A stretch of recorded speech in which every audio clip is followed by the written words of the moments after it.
Hi all. ഇന്ന് ഞാനിവിടെ കാണിക്കുന്നത് വളരെ ടേസ്റ്റി ആയിട്ട് എങ്ങനെ ചിക്കൻ മക്രോണി ഉണ്ടാക്കാമെന്നാണ്. ഇത് ബ്രേക്ക്ഫാസ്റ്റായും ഡിന്നറായും നമുക്ക് കഴിക്കാം. അപ്പോൾ വീഡിയോ തുടങ്ങുന്നതിന് മുമ്പ് തന്നെ എന്നും പറയുന്ന പോലെ നിങ്ങൾ ആദ്യമായിട്ടാണ് എൻ്റെ ചാനൽ കാണുന്നതെങ്കിൽ സബ്സ്ക്രൈബ് ചെയ്ത് സപ്പോർട്ട് ചെയ്യണം. അപ്പോൾ വീഡിയോയിലേക്ക് പോകാം. മക്രോണി ഉണ്ടാക്കാൻ വേണ്ടി ആദ്യം തന്നെ ഒരു പാൻ അടുപ്പത്ത് വെച്ച് ആവശ്യത്തിന് വെള്ളം എടുത്ത് ചൂടാക്കാം. വെള്ളം നന്നായി ചൂടായാൽ എടുത്ത് വെച്ചിരിക്കുന്ന മക്രോണി അതിലേക്ക് ചേർക്കാം. 400 ഗ്രാം മക്രോണിയാണ് ഞാനിവിടെ എടുത്തിരിക്കുന്നത്. ഇതിലേക്ക് ആവശ്യത്തിനുള്ള ഉപ്പും ചേർക്കണം. ഒരു 10 മിനിറ്റ് മാക്സിമം മതി ഇത് വെന്ത് കിട്ടാൻ. ഇത് നന്നായി വെന്തുടയണമെന്നില്ല, ഒരു 1/4 വേവ് മതി. ബാക്കി മസാലയിൽ കിടന്ന് പിന്നീട് വെന്തോളും.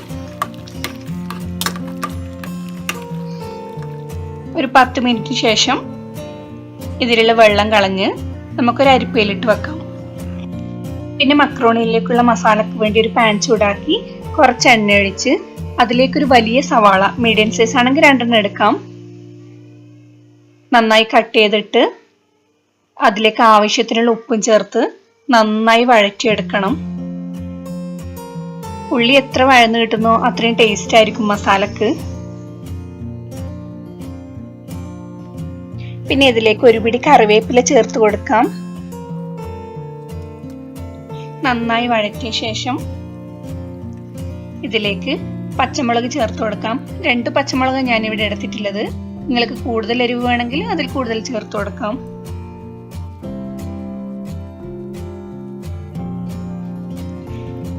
പിന്നെ ഇഞ്ചി വെളുത്തുള്ളിയാണ് ആഡ് ചെയ്യുന്നത്. വെളുത്തുള്ളി ഒരു 4-5 അല്ലി, ഇഞ്ചി ഒരു വലിയ കഷ്ണം, രണ്ടും വളരെ ചെറുതായി അരിഞ്ഞെടുത്തതാണിത്. പിന്നെ നന്നായി ഇളക്കി യോജിപ്പിക്കുക. ഇഞ്ചി വെളുത്തുള്ളിയൊക്കെ നല്ല സോഫ്റ്റ് ആവുന്നത് വരെ. പിന്നെ ഇതിലേക്ക് ആഡ് ചെയ്യുന്നത് ഒരു വലിയ തക്കാളിയാണ്. ചെറുതാണെങ്കിൽ 2 വരെ യൂസ് ചെയ്യാം. ഇത് വളരെ ചെറുതായി കട്ട് ചെയ്ത് വേണം ആഡ് ചെയ്യാൻ വേണ്ടിയിട്ട്. മസാലകളൊക്കെ നന്നായി വഴറ്റിയ ശേഷം നമുക്കിതിലേക്ക് ചിക്കൻ ആഡ് ചെയ്യാം. ചിക്കൻ നേരത്തെ കഴുകി വെച്ചിട്ടുണ്ടായിരുന്നു.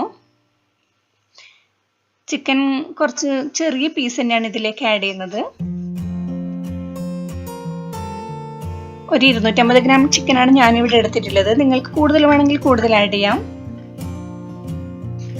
ബോൺലെസ് ചിക്കൻ ആണ്, പക്ഷെ 2-3 പീസ് ഞാൻ വിത്ത് ബോൺ ആയിട്ട് ഇട്ടിട്ടുണ്ട്. അപ്പോഴായിരിക്കും കുറച്ചുകൂടി ടേസ്റ്റ് ഉണ്ടാവുക. പിന്നീട് പാത്രം അടച്ചു വെച്ച് ഒരു 10 മിനിറ്റ് വേവിച്ചെടുക്കാം. ശേഷം ഇതിലേക്ക് 1/2 ടീസ്പൂൺ മഞ്ഞൾപ്പൊടി, 1/2 ടേബിൾ സ്പൂൺ മുളക് പൊടി, കാശ്മീരി ചില്ലിയാണ് ഉപയോഗിക്കുന്നത്, കളറിന് വേണ്ടി മാത്രമാണ് ഉപയോഗിക്കുന്നത്, 1 ടേബിൾ സ്പൂൺ മല്ലിപ്പൊടി, 1/2 ടീസ്പൂൺ കുരുമുളക് പൊടി, 1/2 ടീസ്പൂൺ ഗരം മസാല. ഇതൊക്കെ ആഡ് ചെയ്ത് നന്നായി ഒന്ന് മിക്സ് ചെയ്യണം, ഇതിന്റെ പച്ചമണമൊക്കെ മാറുന്നത് വരെ. പിന്നെ ഒരു മീഡിയം സൈസ് ക്യാപ്സിക്കം വളരെ ചെറുതായി കട്ട് ചെയ്തും കൂടി ആഡ് ചെയ്യുന്നുണ്ട്. റെഡാണ് ഞാനിവിടെ ആഡ് ചെയ്തിട്ടുള്ളത്. ഗ്രീൻ അവൈലബിൾ ആണെങ്കിൽ അതിട്ടാലും മതി. പിന്നെ 2 മിനിറ്റ് അടച്ച് വെച്ച് വേവിക്കാം. ഇതിലേക്ക് വേവിച്ച് വെച്ചിരിക്കുന്ന മക്രോണി ആഡ് ചെയ്ത് കൊടുക്കാം.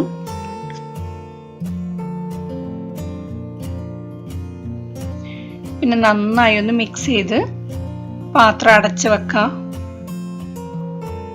ഉപ്പൊക്കെ പാകത്തിനാണോ എന്നൊന്ന് ചെക്ക് ചെയ്യണം.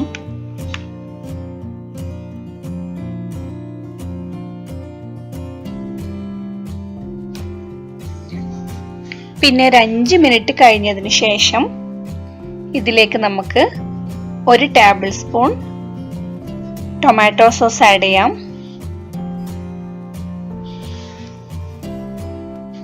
കുറച്ച് മല്ലിയില കൂടി ചേർത്ത് കൊടുക്കാം. അപ്പം നമ്മളെ ചിക്കൻ മക്രോണി റെഡി ആയിട്ടുണ്ട്. ഇനി നല്ല ചൂടോടെ സെർവ് ചെയ്ത് കഴിക്കാം. വളരെ ടേസ്റ്റിയാണ്, സിമ്പിൾ ആയിട്ട് ഉണ്ടാക്കാൻ പറ്റുന്നതേ ഉള്ളൂ. അപ്പോൾ എല്ലാവരും ട്രൈ ചെയ്ത് നോക്കണം. വീഡിയോ ഇഷ്ടപ്പെട്ടെങ്കിൽ ലൈക്ക് ചെയ്യണം. അപ്പൊ ഇൻഷാ അല്ലാഹ് വേറൊരു വീഡിയോയുമായി വീണ്ടും കാണാം.